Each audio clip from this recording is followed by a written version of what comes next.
The station working for you. This is ABC27 News in high definition. Good evening, I'm Alicia Richards. And I'm Al Ganosa. Thank you for joining us. Rot and feces. That's what police said they found at a Cumberland County home today. It's a tough one to hear about. The couple who lives in this home is now facing child endangerment and animal cruelty charges. And this is new at 11. Police charged 30-year-old Robert Dotson and 41-year-old Christine Christ. A Cumberland County Sheriff's deputy went to their home on Westminster Court in North Middleton Township this afternoon. He called police after noticing a terrible smell and seeing feces and a child in the home. Police say the home is covered in animal waste and trash, including broken glass. No word on the age of the child. Investigators hope to release more information tomorrow. Dodson and Christ are awaiting a preliminary hearing. In the meantime, the National Guard is now in the streets of Ferguson, Missouri, following the police shooting of an unarmed black teenager more than a week ago. The shooting spurred outrage in the community with protests, rioting, and looting. ABC's Timon Bradley has the latest in the very tense situation there. Tonight, the Missouri National Guard trying to keep order on the streets of Ferguson. They're under the command of the State Highway Patrol, which has so far failed to ease tensions here. What happens is the peaceful protesters gather, but the other element blends in. And now they blend in, and that's what's been causing us some issues. As families and businesses prepared for another night of violence, President Obama pleaded for peace and order. To a community in Ferguson that is rightly hurting and looking for answers, let me call once again for us to seek some understanding rather than simply holler at each other. At the heart of all this unrest, what happened between these two men, Darren Wilson, a white police officer recognized for excellent service, and Michael Brown, a young black man about to start college. The results of several autopsies of the unarmed 18-year-old coming in. At least 6 shots.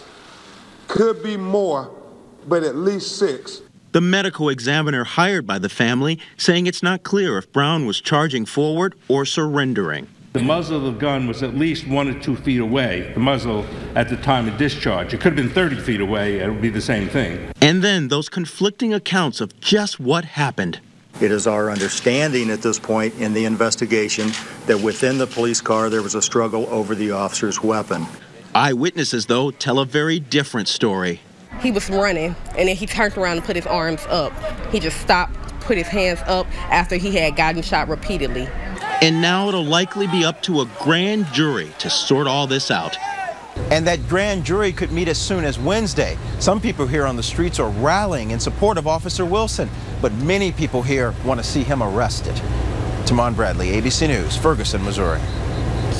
4 mid-state hospitals are involved in a massive data breach involving millions of patients. They include Memorial Hospital in York, Carlisle Regional, Lancaster Regional, and Heart of Lancaster Hospital. They're all owned by Community Health Systems. The company confirmed a cyber attack in July.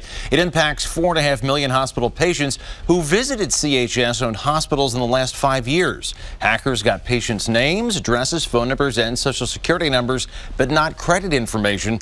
The FBI found the cyber attack originated in China. The good news, locally, no main hospitals were impacted.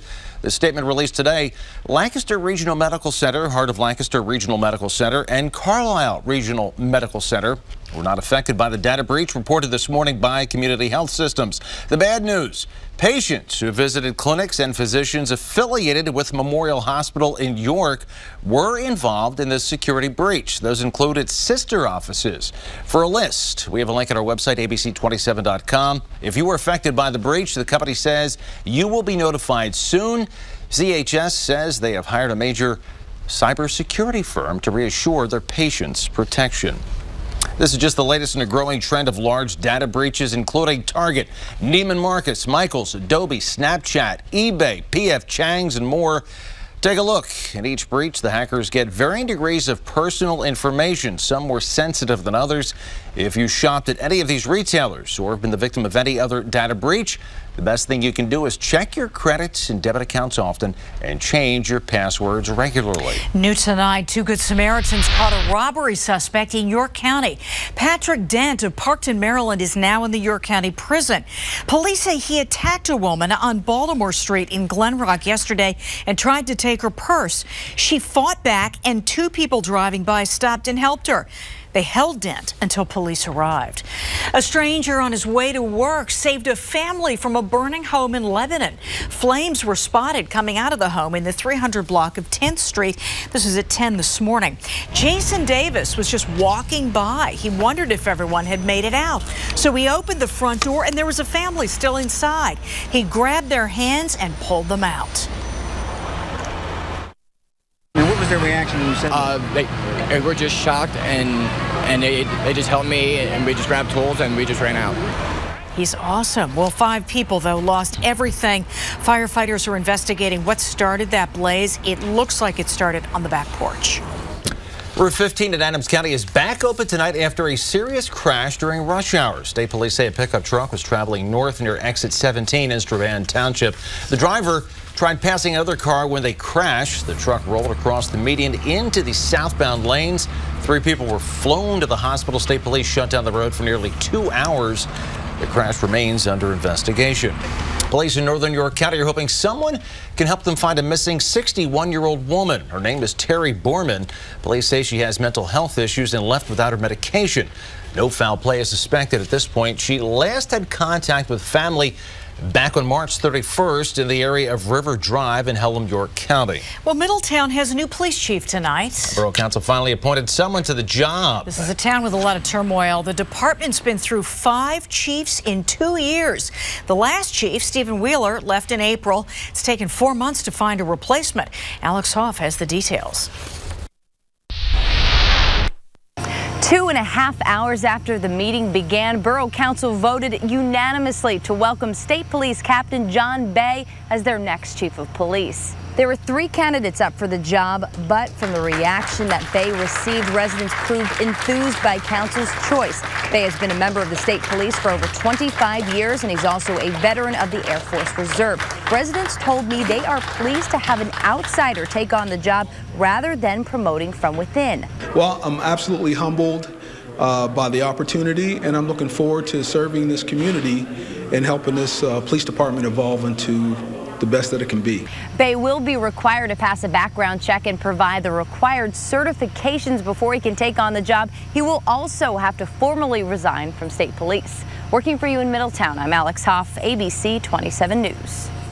Bay will earn $72,500 a year and no benefits. Turning now to our first look at the forecast. It's going to be cloudy and humid this week. Eric Finkenbinder joins us with that. Eric. Yeah, well, we're going back to more August-like weather. Here we get 3 degrees. As we head later this week, better chances for showers, and we'll also take a look at the upcoming weekend there, Alicia. All right, thanks so much, Eric. To state headlines now.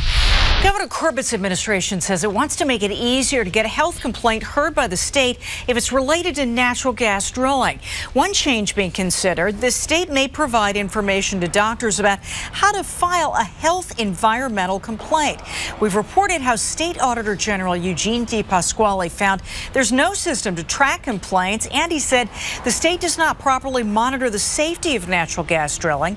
A coalition of health experts says these planned changes are not enough, and they plan to hold a news conference, and we'll let you know what they say. Government critics are calling for an investigation into the pension of a special advisor to Governor Corbett. That advisor, Ron Tamales, announced last week that he will resign. There have been allegations made public in our reporting that he did very little work, yet is paid $140,000 a year. Today, activists Gene Stilp and Eric Epstein questioned whether Tamales should receive a pension for the 15 months he may or may not have done work. This has giving especially high-level employees of the administration a bad name. Are they doing their job or are they not doing their job? We have to hold their feet to the fire. Here is one who obviously is an example of a person not doing his job. The pension footprints left by this ghost employee must be verified or recalculated. Tamales' last day will be August 26th. The re-election campaign for Governor Corbett is distancing itself from Texas Governor Rick Perry. Corbett's campaign manager said Monday they are removing a video endorsement by Perry from Corbett's website. The grand jury indicted Perry for attempting to force Democratic prosecutor Rosemary Limburg from office, then cutting her funding after she wouldn't resign following a DUI conviction. Perry pointed to a video of Limburg the night of her arrest as the reason for his move. An individual who, when booked in, had to be restrained, was abusive to law enforcement, was kicking the door. I think Americans and Texans who have seen this agree with me that that is not an individual who is heading up an office that we can afford to fund. A Texas Democratic Party leader says the move was prompted by Limburg's investigations into potential cronyism that might have implicated Perry. The U.S. is stepping up airstrikes against ISIS militants in Iraq. The latest strikes targeted extremists near the Mosul Dam. There were fears that ISIS could blow up the dam and flood Mosul and even Baghdad. A spokesman for the Kurdish military says its forces have now reclaimed control of the dam from ISIS extremists. This marks the first real defeat for ISIS since it swept into Iraq and took Mosul a couple of months ago. Pope Francis has already said he's coming to Philadelphia next year, but he's mentioned a few other stops as well. The Pope said he wants to go to the U.S. and is considering a 3-city trip in September. He again mentioned Philadelphia for a family rally, then said he would go to Washington to address Congress and New York to speak at the United Nations. Still ahead for you tonight, the latest estimate on how much it costs to raise a child. Also ahead, getting high school football players examined before they get a concussion. And the Mid-State man who bought a pack of baseball cards and suddenly earned himself several $1,000s. You're watching ABC 27 News Nightside.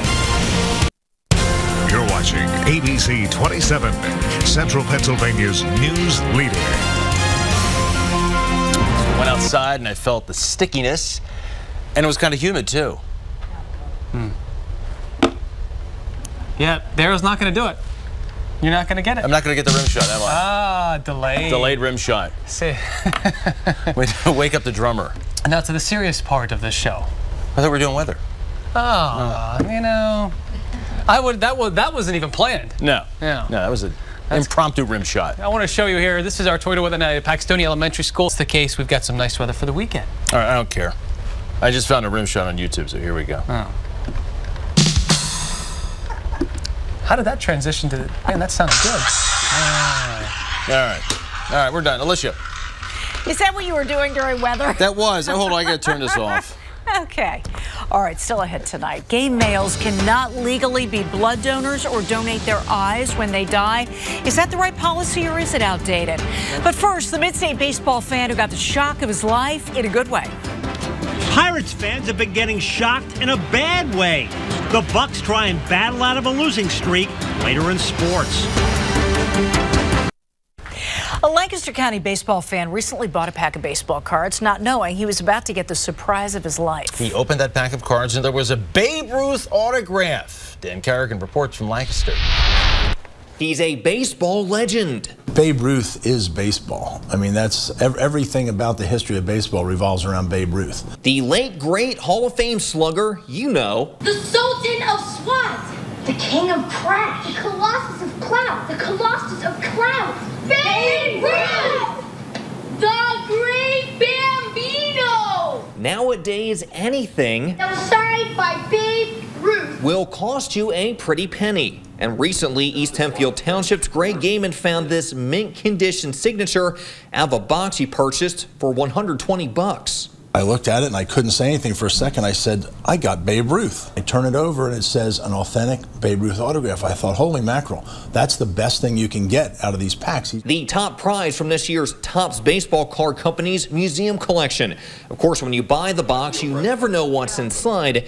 But he got this, valued between $6 and $12 grand.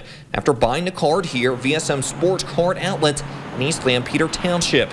So what did the collector, who runs an auto auction company, do?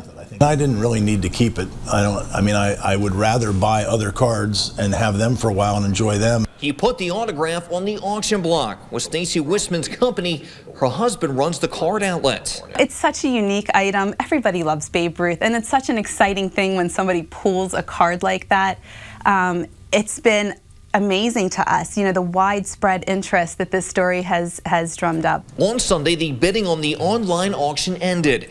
The card ended up going for over $8,600. That's A-OK with Gaiman, who's been accruing cards since his youth and will still keep on collecting. I'll buy a couple boxes here and there. I'm not going to go nuts. I mean, I enjoy it. I buy new ones every year. I still have some from 2008, 9, and 10 I haven't opened yet. Working for you in Lancaster, Dan Kerrigan, ABC 27 News. Gaiman said he bought the box in June and did not open it until weeks later. 27 bids were placed on the Babe Ruth autograph. A man from the Scranton area entered the top bid. And still ahead tonight, the cost of raising a child. And examining high school football players' brains before the season starts. Could that do some good? Here's the latest estimate for how much it costs to raise a child. $245,000. And the government report does not factor in costs associated with pregnancy or expenses after the child turns 18, such as college tuition. The cost does go down after the first child, though, since you're already paying for family housing. Hey, guess what the cost was, though, in 1960?